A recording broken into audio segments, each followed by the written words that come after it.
Best DJ as voted by people on the internet, but I accept it. I'm very happy. It's a very nice accolade to tell my dad. Aye, and I'm really happy about that. I can't be more appreciative of everyone that supports me and everyone that comes out to see me DJ, man. I'm just doing what I love, and everything else is a bonus, to be honest. I wouldn't say this year's a breakthrough for me. I would say, well, to be honest, I got breakthrough DJ from DJ Mag in 2010, so maybe that was the breakthrough year. But I feel like every year it kind of just keeps getting a little bit better for me. And you know what? Maybe now I've peaked. Maybe now I'm going to be DJing in like pubs in Glasgow for like 40 quid a night, just playing like the top 40 biggest dance tunes of the decade. That's actually one of my fears, to be honest. I want to be DJing for as long as I can. I've not really got much else to fall back on other than that.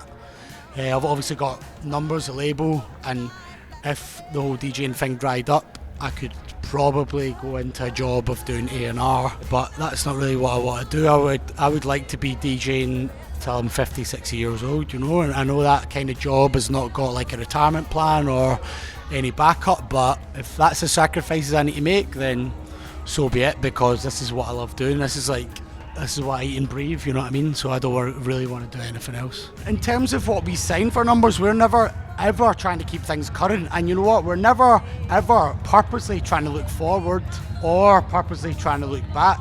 We kind of just do what we do, and I know that's a kind of cliche to be like, yeah, we're just being ourselves, but we are. That's just us. And that was the reason why we started the club, was because we found that the market for what we did, there wasn't, that didn't exist in Glasgow. So we thought, you know what, let's start a club night and we'll just do what we do.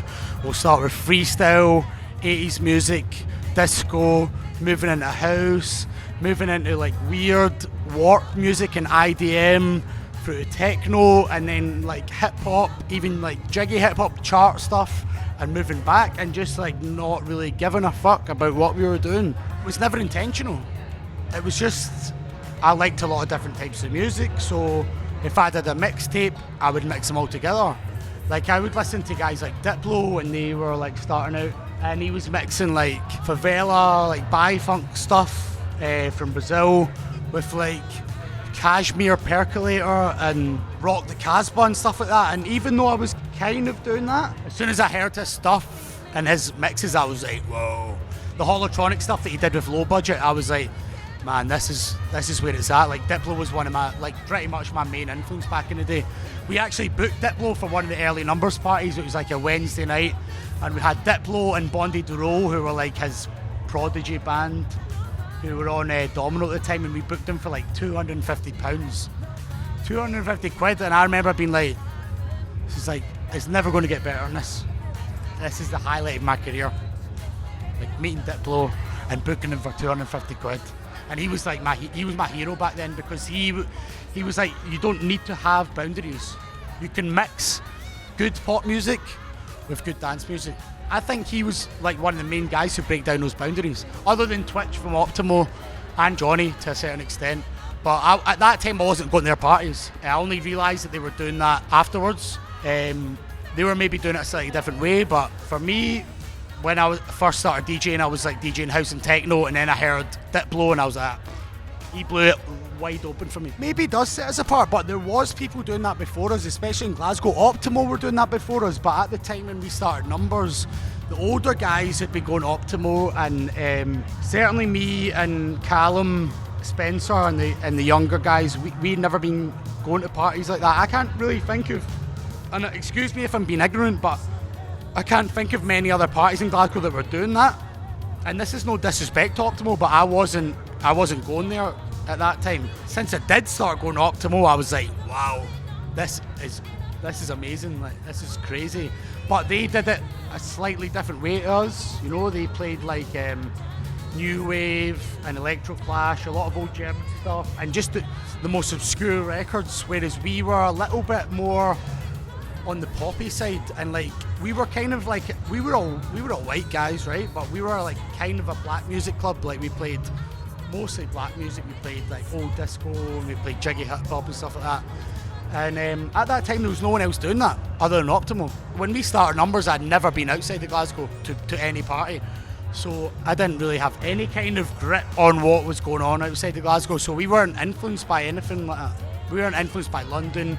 We weren't influenced by Bristol. We weren't influenced by anyone. First of all, I'd say that if you are forcing yourself to make music as a means to get noticed and as a means to like become famous, that's wrong. Stop doing that right away, okay? If you love DJing, you should be waking up in the morning and wanting to turn on your decks and practice for hours and hours on end. Like, I know it's not the same now where you have to go to a record shop and buy 10 records with your allowance or your pocket money, whatever. But you should be like downloading tracks off the internet and being inspired by them and mixing tracks for like hours. Me and Spencer would just mix all day, back to back all day, exchanging stories and blah blah. And if you're not that into it and you're doing it because you think you want to impress some girl or you want to be famous, then you're in the wrong game. Stop and do something else. There's easier ways to attract girls, trust me. Sticking at it if you're passionate about it and if you feel like you need to do it. It's the same thing about producing music. You should produce music if you wake up in the morning and you feel like something inside you needs to get out. It needs to get out. It's a form of expression. DJing might not be as creative a process as making music, but it's still a creative process. You are taking two tracks and you're making an energy from those tracks that didn't exist before. It's a creative process. And if you don't feel that hunger to do it, then quit and do something else. What I'm missing